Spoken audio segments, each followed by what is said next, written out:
Hello everyone. Good morning, good afternoon, and good evening, depending upon the time zone from where you are watching this webinar. I'm Dr. Farooq Rathore, working as a head of department and consultant at the Naval Hospital Shifa, Karachi, Pakistan.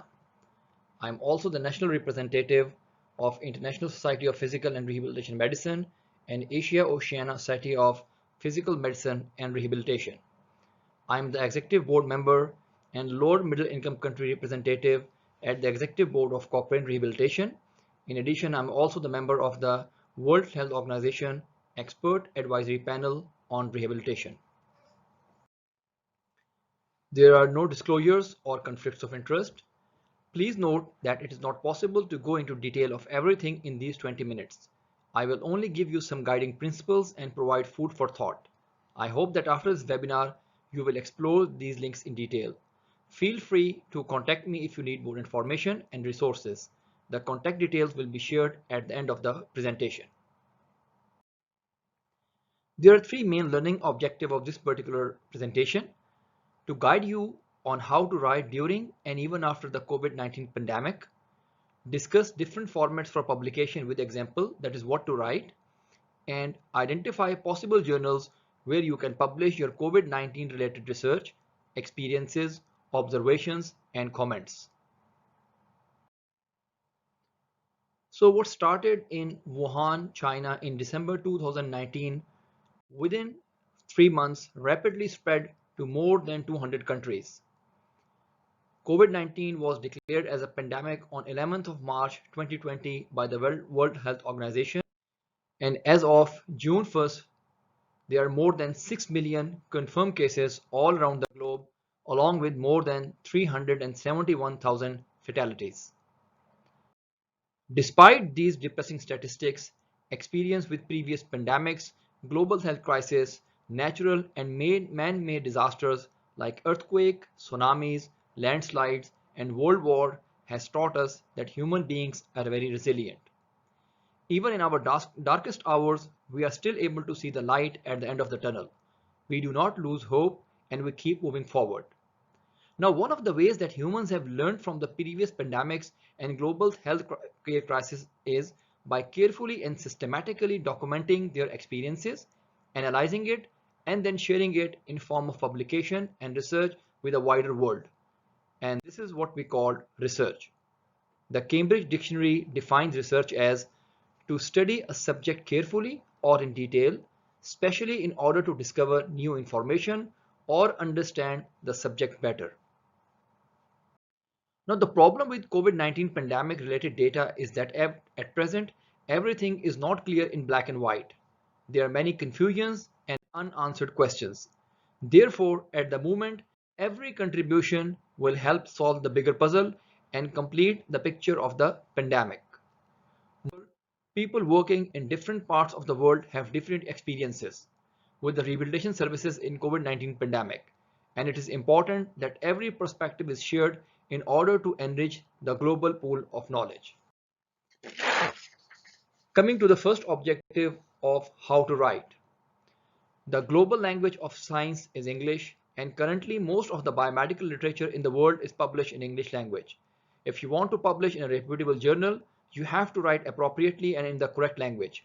Poor quality English is one of the top reasons for which the manuscripts are rejected from international biomedical journals. This is especially challenging for people who do not have English as their first language. And even if you are an English speaking person, it does not mean that you will be able to write effectively.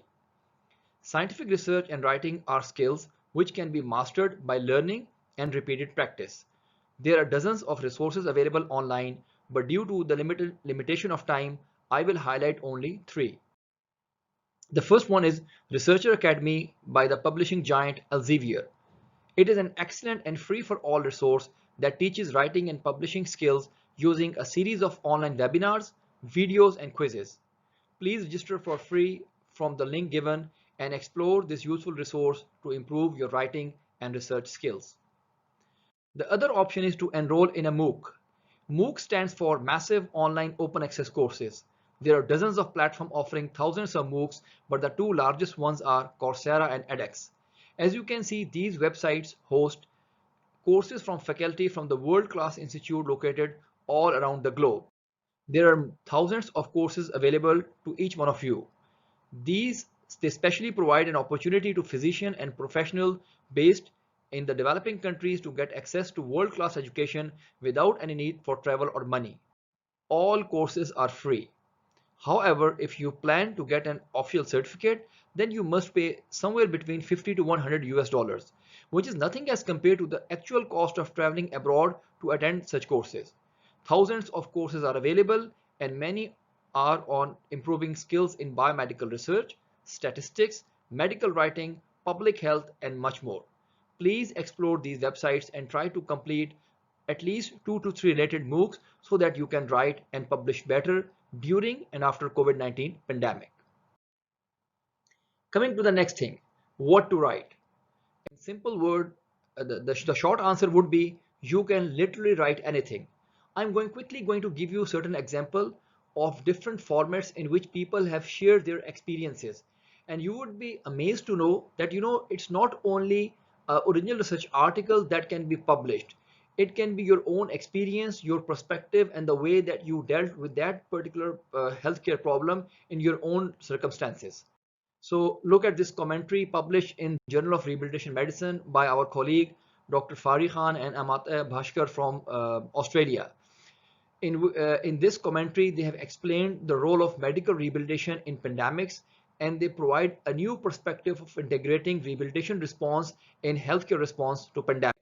And as you can see, they have made this beautiful table of potential recommendations for rehabilitation approach of COVID-19 patient, and they have divided it into organizational issues and operational issues. Similarly, we all know that majority of the patient with COVID-19 are going to remain asymptomatic. Around 20% might need some form of hospitalization, and some of them are going to end up with mechanical ventilation. Now, patients who are on mechanical ventilation, they are at high risk for developing post-intensive care syndrome or PICS. And in this commentary, again published in GRM, STAM and colleagues, they give a call for action on early detection and management of PICS. And as you can see, they give you a beautiful table on the important features of PICS, then what are the risk factors for developing PICS, and call for action. And they highlight this issue that these patients who are on mechanical ventilation, it is unprecedented in the history of the world that so many people are on mechanical ventilation at a one time. So whenever these patients are going to recover and are going to discharge, many of them are going to end with PICS.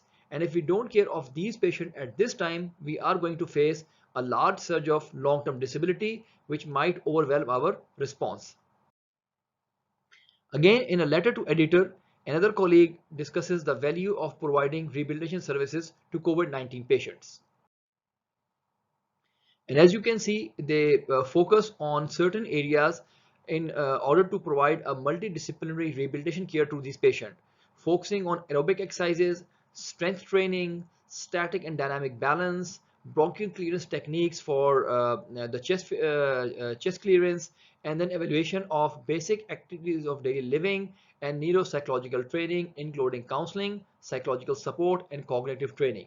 So this is simply a letter to editor which outlines how rehabilitation response can improve the outcomes and quality of life in COVID-19 patients. Again, food for thought that you can also write same thing for your own journal. This was an editorial published in the Turkish Journal of Physical and Medical Rehabilitation, and it discusses that that whether physical medicine and rehabilitation is needed at a much more larger scale in this global COVID-19 pandemic. Another article which was published in the European Journal of Physical and Rehabilitation Medicine. This is a pretty interesting article because this article is actually based on an online webinar that was attended by rehabilitation professionals and physiatrists based in Italy. And this article actually summarizes the recommendations and the experiences that was shared by these physiatrists. Again, another article that was published in the same journal, European Journal of Physical and Rehabilitation Medicine, which highlights that up to 2.2 million people are experiencing disability, already having disability They suffer from collateral damage each day of COVID-19 lockdown in Europe. And this is actually based on an online quick survey which was done in just 4 days, and it covered around 20 countries of Europe, and it highlighted how people with pre-existing disabilities are being adversely affected by the lockdown.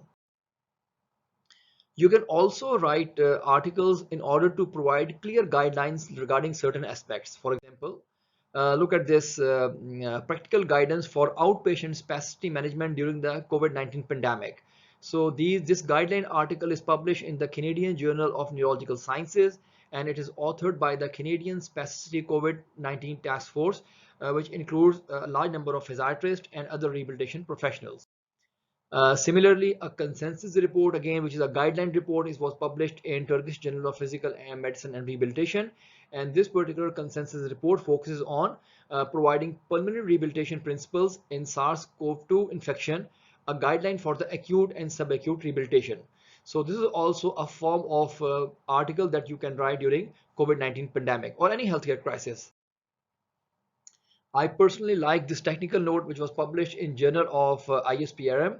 Honestly speaking, this is a fantastic technical note. If you read through this note, so this note is actually about patient and caregiver guide to managing COVID-19 patients at home. And this article in which I particularly like this aspect that the author number 3 is actually a medical student at the Albert Einstein College of Medicine, Bronx, USA. So in this article, the authors using pictorials and detailed description, they have guided on how to manage COVID-19 patient at home. So the guidance is regarding rehabilitation exercises both for the patient and for their caregivers. We know that spinal cord injury presents a unique form of challenge in COVID-19, and Colleen O'Connell and colleagues, they have written this editorial in which they highlight that more than ever, our community is needed spinal cord injury care during a global pandemic. And on a personal note, let me tell you that the same thing happened in Pakistan back in 2005 during the Kashmir earthquake. So before 2005, there was very little realization of the value of rehabilitation services. But since we had hundreds of people with traumatic spinal cord injury in that earthquake, and honestly speaking, there was nobody to cater for the long-term needs of these patients. And it were the rehabilitation medicine and allied healthcare professionals who were on the forefront in providing long-term rehabilitation services to these SCI patients. And the provision of services actually made other professionals and general public realize the value of rehabilitation. Then again, this is an article by Stillman in which they did again an online survey of around 783 people from different parts of the world. And this is a result of an international survey that how spinal cord injury care and disease is being affected by COVID-19. So pretty interesting and pretty easy to replicate in your own circumstances. This article explains the clinical features of COVID-19 disease in a cohort of 7 people with spinal cord injury, and they compare and contrast the clinical features in their cohort with the clinical features that are published in the journal literature. Now you can also write about the impact of COVID-19 pandemic on the rehabilitation services that you provide to your patients. For example, look at this. So physical therapy is again indexed and reputable rehabilitation journal. So this is again POV is a point of view. So this manuscript discusses the Italian physical therapist response to the COVID-19 emergency. That is, how did they change their practice and how did they cater for the patient who are having or were suspected of having COVID-19. Similarly, another similar article from our colleagues in physical therapy from Portugal, and they also describe the impact of COVID-19 pandemic on the physical therapy practice in Portugal. So again, it's a food for thought. I mean, you people who are listening to this webinar are coming from different parts of the world, from different cities, from different institutes, and I'm pretty sure the impact of COVID-19 is different for each one of you. So you might want to actually go back and discuss this with your colleagues and might want to write a small article or a manuscript or a point of view or even a letter to editor describing the impact of COVID-19 pandemic on rehabilitation services in your institute or your own city or country. Something from Pakistan. So, Armed Forces Institute of Rehabilitation Medicine is the largest tertiary care rehabilitation institute in Pakistan. Due to the peculiar challenges of COVID-19, this is a military institute. So, around half of the institute was closed and was converted into a dedicated quarantine and isolation facility for the COVID-19 pandemic. It was an unprecedented situation because classically rehabilitation professionals are not trained to manage emergencies like COVID-19. But the team at ISPRM did a fantastic job, and they managed more than 550 confirmed and suspected cases of COVID-19. And they published their rich and unique experience in form of commentary in a special supplement of Journal of Pakistan Medical Association. It was titled Establishing and Managing a Quarantine and Isolation Center in COVID-19 Pandemic. So if you have a unique experience that you might want to share, so please come forward and write it and share it with the wider world. We just wrote, finalized, and submitted a manuscript which was written by my colleagues in Bangladesh. So the Bangladesh physiatrists, they had their own experience of managing COVID-19 pandemic and answering the and responding to this challenge.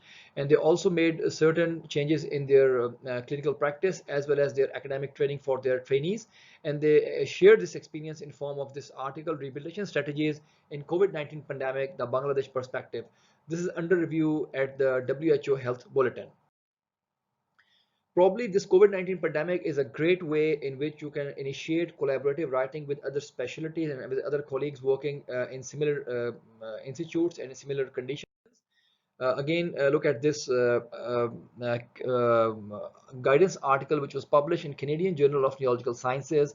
It is titled Canadian Stroke Best Practice Guidance During COVID-19 Pandemic. And the good thing is that out of the 8 authors, one of the author is a physiatrist and the other author is an occupational therapist. So probably you also might want to do some collaborative writing on articles of mutual interest with your other colleagues.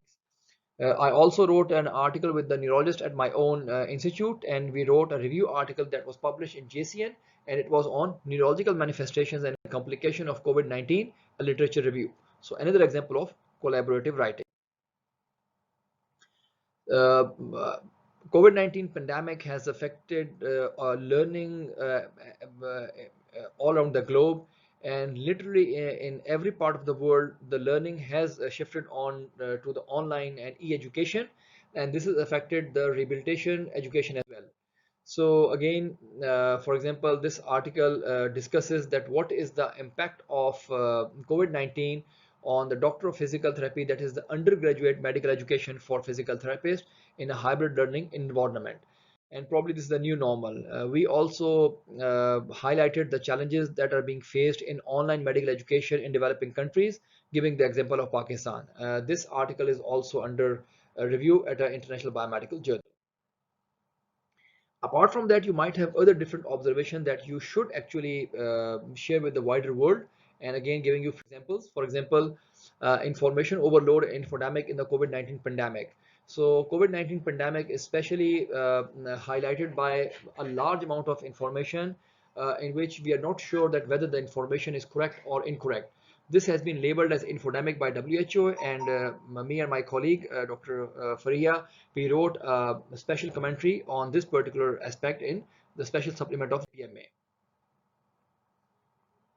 A similar perspective piece was published in the American Journal of Tropical Medicine and Hygiene from Dominican Republic as well. Then there's a concern that during COVID-19 pandemic, a lot of predatory publishers are giving out calls for fake articles and fake journals. So me and my colleague, Dr. Mayman, we thought that it's a problem that should be highlighted, and we published this.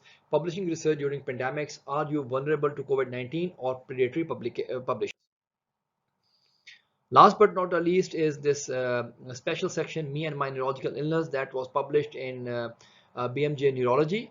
So this is actually a narrative of a neurology registrar who had a COVID-19 infection, and she developed this infection, and the first sign that she had was anosmia, the loss of sense of smell.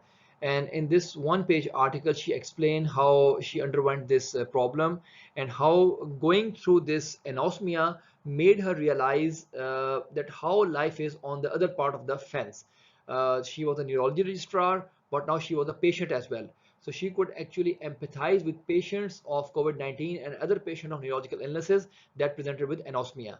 So God forbid if some of you have actually suffered from COVID-19 pandemic virus, it might be a good idea to share what you felt and what you think was the impact of that illness on you. The last way to publish, again, you can publish in different PMR journals. The leading PMR journals like European Journal of Physical and Rehabilitation Medicine, Archives of PM&R, and American Journal of PM&R. All of them are offering fast track review of the article that are submitted in the category of COVID-19. You can also consider other rehabilitation journals, like I told you, journals on physical therapy, occupational therapy. Apart from that, you should explore other biomedical journals beyond rehabilitation and physical therapy. And you can also look at the special supplements and the call for paper that are being given out regularly. I'll quickly give you some examples. For example, the Lancet publishes around 6 to 8 different kind of journals, and all of these journals are fast tracking the manuscript that are submitted in the category of COVID-19.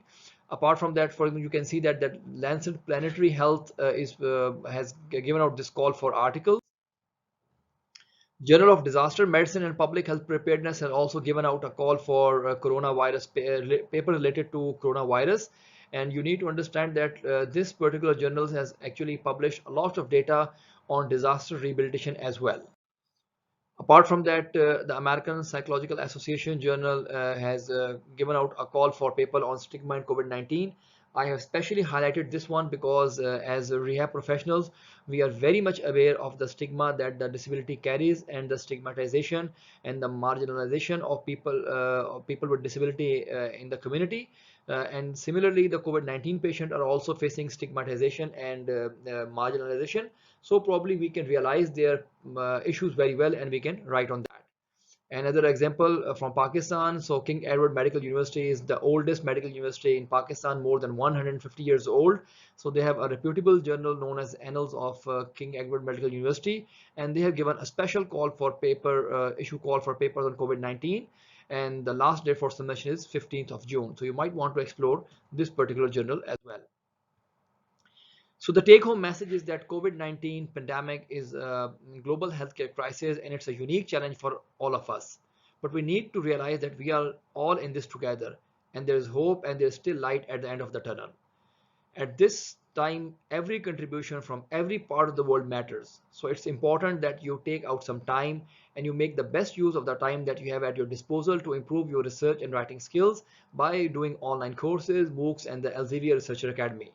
Please share your experiences and contribute to the global pool of knowledge. Thank you very much for your time. If you need resources on writing, comments, and full text of the articles, feel free to email me at farooq@gmail.com. I would invite you to subscribe to my YouTube channel. The link is given here, and you can remain updated about the uploads on research and writing that I do regularly. In addition, you should also explore my profile on ResearchGate, and you are going to find a lot of good resources. Thank you very much again. Take care. Stay safe.